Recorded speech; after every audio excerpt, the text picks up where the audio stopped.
सपा की कैंपेनिंग, सपा के बारे में जनता पूरी तरह जानती है।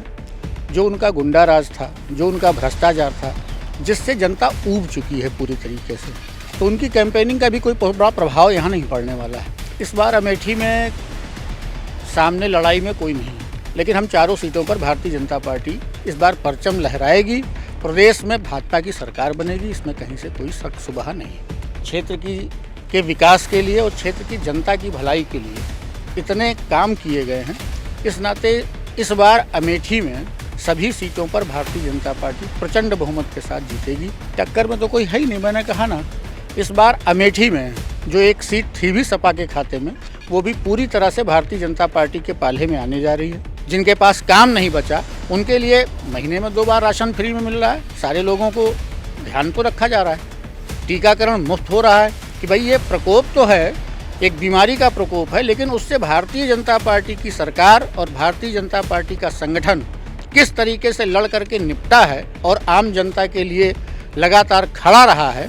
हर हाल में जनता के सुख सुविधा का ध्यान रख करके ही काम करती है, और इसमें सबसे बड़ा श्रेय हमारे यहाँ की सांसद दीदी स्मृति जी का रहता है। इसके पहले की जितनी नियुक्तियाँ रही हैं, वो एक जाति विशेष के लिए हुआ करती थी या एक सुविधा के शुल्क के आधार पर हुआ करती थी। आज जितनी नौकरियाँ योगी जी की सरकार में मिली हैं, वो पूरी तरह से निष्पक्ष रही हैं।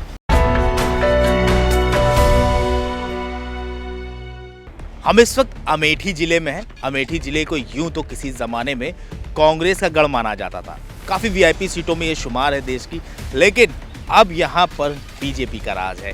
2017 विधानसभा चुनाव के बाद से बीजेपी यहाँ पर काबिज हो गई, और तब से जो है बीजेपी के विधायक हैं जो अपना सत्ता में है। चूँकि चुनाव आ चुका है और एक बार फिर से सियासी सरगर्मियाँ बढ़ गई हैं, सभी पार्टियों ने अपनी ताकत झोंक दी है, सभी प्रत्याशी जो है फुल पावर में लगे हुए हैं। लेकिन यहाँ पर बीजेपी एक बार फिर कितनी टक्कर दे रही है, क्या तैयारियां हैं बीजेपी को, जनता से क्या रिस्पांस मिल रहा है, इसके बारे में जानने के लिए हम खुद जो है अमेठी के जिला अध्यक्ष दुर्गेश त्रिपाठी जी के पहुंचे हैं, और उनसे भी जानने की कोशिश करेंगे कि क्या फाइट है, कौन है जो टक्कर दे सकता है और कौन है जिसको बीजेपी गायब कर देगी। भाई दुर्गेश जी, बहुत बहुत स्वागत है आपका न्यूज़ टाइम नेशन पे। धन्यवाद। दुर्गेश जी, क्या लग रहा है इस वक्त भाई इलेक्शन सर पे आ गया है, एक बार फिर से जो है अग्नि परीक्षा टाइप की बीजेपी की होगी, क्या लग रहा है किससे फाइट बहुत स्ट्रांग होने वाली है? इस बार अमेठी में सामने लड़ाई में कोई नहीं है। माननीय मोदी जी और माननीय योगी जी के द्वारा जो विकास के काम किए गए हैं, और हमारी क्षेत्र की सांसद दीदी स्मृति जी के द्वारा क्षेत्र के विकास के लिए और क्षेत्र की जनता की भलाई के लिए इतने काम किए गए हैं। इस नाते इस बार अमेठी में सभी सीटों पर भारतीय जनता पार्टी प्रचंड बहुमत के साथ जीतेगी, ये तय है। अच्छा, इस बार भी कई नेताओं को जो है सपा ने भी कई अपने नए चेहरे उतारे हैं, पुराने चेहरों को रिप्लेस कर दिया, कई पुराने चेहरे भी मैदान में हैं। पिछली बार कुछ सीटों पे भाई सपा निकाल ले गई थी, तो इस बार क्या लग रहा है कि बीजेपी बिल्कुल एकदम साफ कर देगी, या इस बार भी टक्कर जो है सो रहेगी? नहीं, टक्कर में तो कोई है ही नहीं। मैंने कहा ना, इस बार अमेठी में जो एक सीट थी भी सपा के खाते में, वो भी पूरी तरह से भारतीय जनता पार्टी के पाले में आने जा रही है। 1 महीने का समय है, परिणाम आपके सामने होगा। क्योंकि जनता पक्ष में है, इस नाते ये हर हाल में होना तय है। अच्छा, जैसे कि अभी सपा को लेके कई कैंडिडेट उतरे हुए हैं, कैंपेनिंग बड़ी ज़ोर से चल रही है, और अभी हवा ये उड़ रही कि भाई सपा जो है कहीं ना कहीं स्टैंड कर रही है। अब आप बीजेपी से हैं, जिला प्रभारी हैं, और पूरी नब्ज़ को आप जनता की समझते हैं, तो क्या लग रहा है कुछ कर पाएगी सपा, या बस ऐसे ही मामला सब चल रहा है? सपा की कैंपेनिंग, सपा के बारे में जनता पूरी तरह जानती है। जो उनका गुंडा राज था, जो उनका भ्रष्टाचार था, जिससे जनता ऊब चुकी है पूरी तरीके से, तो उनकी कैंपेनिंग का भी कोई बहुत बड़ा प्रभाव यहाँ नहीं पड़ने वाला है। जैसे हमारे यहाँ तिलोई में ही कल तक जो कांग्रेस का झंडा लेकर के घूम रहे थे, आज वो सपा में, तो एक पाला बदलने की जो प्रक्रिया चल रही है, वहाँ एक भय है। क्योंकि वहाँ जो हमारे प्रत्याशी हैं राजा मयंकेश्वर शरण सिंह जी, पूर्ण अच्छे प्रचंड बहुमत के साथ वो चुनाव जीत रहे हैं, इसमें कहीं से दो राय नहीं है। इसी तरीके से हमारी सभी सीटों पर, अभी 2 सीटों पर हमारे प्रत्याशी की घोषणा नहीं हुई है, वो केंद्रीय चयन समिति के पास है विचार में, जल्द ही घोषणा होगी। लेकिन हम चारों सीटों पर भारतीय जनता पार्टी इस बार परचम लहराएगी। प्रदेश में भाजपा की सरकार बनेगी, इसमें कहीं से कोई शक शुबहा नहीं है। अच्छा, कौन सी ऐसी चीज़ अभी भी आपको लगती है भाई आपके साथ बीजेपी ने बहुत सारे काम किए, अभी कौन सी बात ऐसी लगती है कि भाई अब आपको लगता है कि हमारा विधायक बनता है या हमारी सरकार रिपीट मारती है तो हम ये काम अमेठी में करवा देंगे और सारी दिक्कतें दूर हो जाएंगी, ऐसा कोई काम हो जो अभी भी लगता हो कि बचा रहेगा? अमेठी के उत्थान के लिए निरंतर जो प्रयास चल रहा है, मैं एक छोटा सा उदाहरण आपको बताना चाहूँगा।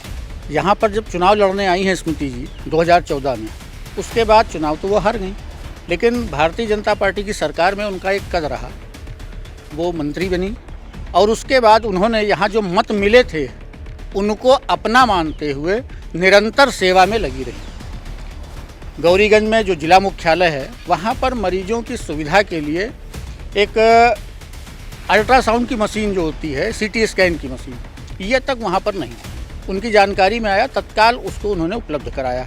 इस तरीके से अनेकों काम ऐसे हैं जो जनता के सीधे संपर्क उसके सुविधा के लिए होते हैं। जैसे आपके तिलोई में ही मेडिकल कॉलेज है, जगदीशपुर में ट्रामा सेंटर है।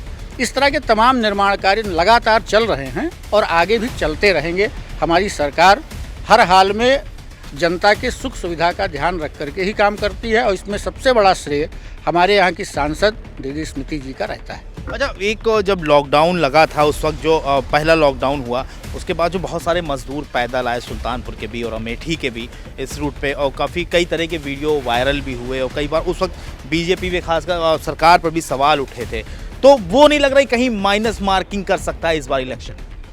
उसका कोई प्रभाव नहीं पड़ने वाला, क्योंकि वो तो एक दैवीय प्रकोप रहा है और उस समय से भारतीय जनता पार्टी के कार्यकर्ता ही उस जनता की सेवा में लगे थे। जैसे जो वीडियो वायरल हुए जनता के चलने के, उसके साथ ही साथ वो भी वीडियो वायरल होने चाहिए थे जिसमें भारतीय जनता पार्टी के कार्यकर्ता घर घर जा कर के, जैसे मैंने कहा ना कि अमेठी की सांसद, मैं आपसे बताऊं कि रात में 2-2 बजे तक वो टेलीफोन पर एक एक मरीज की सुध लेने का काम उनके द्वारा लगातार किया जाता रहा है। यहाँ पर हमारे भारतीय जनता पार्टी के कार्यकर्ताओं ने उन यात्रियों की सुख सुविधा के लिए जो भी प्रयास था, रास्ते में रात में कैंप लगा करके उनको भोजन, उनको वाहन, उनको साधन, उनको चप्पल, उनको कपड़े, ये सब उपलब्ध कराया गया है और ये सेवा का काम लगातार चला है। जनता ने इसको भी देखा है कि भाई ये प्रकोप तो है, एक बीमारी का प्रकोप है, लेकिन उससे भारतीय जनता पार्टी की सरकार और भारतीय जनता पार्टी का संगठन किस तरीके से लड़ करके निपटा है और आम जनता के लिए लगातार खड़ा रहा है, उसी का एक उदाहरण ये भी है। देखिए कि केंद्र सरकार और प्रदेश सरकार ने हमारे जो वो तमाम मजदूर जो जिनके पास काम नहीं बचा, उनके लिए महीने में 2 बार राशन फ्री में मिल रहा है। सारे लोगों को ध्यान तो रखा जा रहा है, टीकाकरण मुफ्त हो रहा है, हर व्यक्ति का टीकाकरण हो रहा है, तो उसका भी प्रभाव जनता के मन मस्तिष्क में है और जनता भारतीय जनता पार्टी के साथ पूरी तरह है। अच्छा, आपको नहीं लगता कि अभी जैसे टीईटी के छात्रों के साथ जो हुआ और लखनऊ में 69,000 छात्रों का जो मामला फंसा हुआ है, भाई अमेठी ज़िले के भी बहुत सारे छात्र थे उसमें और प्रयागराज में भी कुछ हुआ, अमेठी के भी छात्र उसमें शामिल थे, तो वो नौजवानों को लेके सरकार क्या ऐसी रणनीति बना सकती है कि जो आने वाली सरकार में चीज़ें सुधर जाएं? भाई अभी जो लाठी चल गई उसको लेके भी कहीं ना कहीं लोगों के मन में एक आक्रोश है और सपा या अदर पार्टियां कह लें उसको भुनाने की उसमें जुगत में लगी हुई है, तो ऐसी सिचुएशन में आप क्या होगा, ऐसा क्या कदम उठा सकते हैं नौजवानों के लिए कि भाई नौजवानों को एक भरोसा सा जो है सरकार के प्रति जगे? नौजवानों को पूरा भरोसा है। आप इससे इस चीज़ को मैं इस ढंग से कह सकता हूँ कि इसके पहले की जितनी नियुक्तियाँ रही हैं वो एक जाति विशेष के लिए हुआ करती थी या एक सुविधा के शुल्क के आधार पर हुआ करती थी। आज जितनी नौकरियाँ योगी जी की सरकार में मिली हैं वो पूरी तरह से निष्पक्ष रही हैं, एकदम स्पष्ट रूप से वो दिखाई पड़ती हैं कि पारदर्शी ढंग से सारी व्यवस्था रही है। उसी व्यवस्था के तहत आगे जो व्यवस्थाएं चल रही हैं, रोजगार देने का काम लगातार भारतीय जनता पार्टी की सरकार के द्वारा अनेकों आयाम चला करके तमाम काम इस तरह के चल रहे हैं जिसमें रोजगार सृजन हो रहा है और लोग रोजगार पा रहे हैं। ये थे दुर्गेश त्रिपाठी जी जो अमेठी ज़िले से बीजेपी के जिला अध्यक्ष हैं। काफ़ी दिक्कतें भी झेलनी पड़ रही है ऐसा, क्योंकि चूँकि चुनाव का माहौल है और इस वक्त कैंपेनिंग भी चल रही है, प्रत्याशियों को जिताने की जुगत में भी लगे हुए हैं।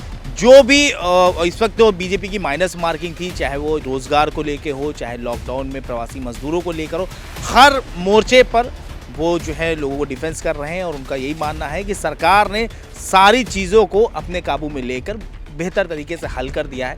अब ये उनकी जो बातें हैं, जो भी इनके फॉलोअर्स हैं और जो भी वोट है, वो अब कितना इस इलेक्शन में काउंट हो पाते हैं ये तो आने वाला वक्त बताएगा। कैमरा पर्सन इरफान आरिफ और सहयोगी मोहम्मद तौफीक के साथ मैं मोहम्मद आसिफ दुलार, news time nation, Amethi. Subscribe करें आपका अपना चैनल न्यूज़ टाइम नेशन और हर खबर सबसे पहले पाने के लिए बेल आइकॉन जरूर दबाएं। और हाँ, खबरें पसंद आ जाएं तो लाइक और शेयर करना ना भूलें।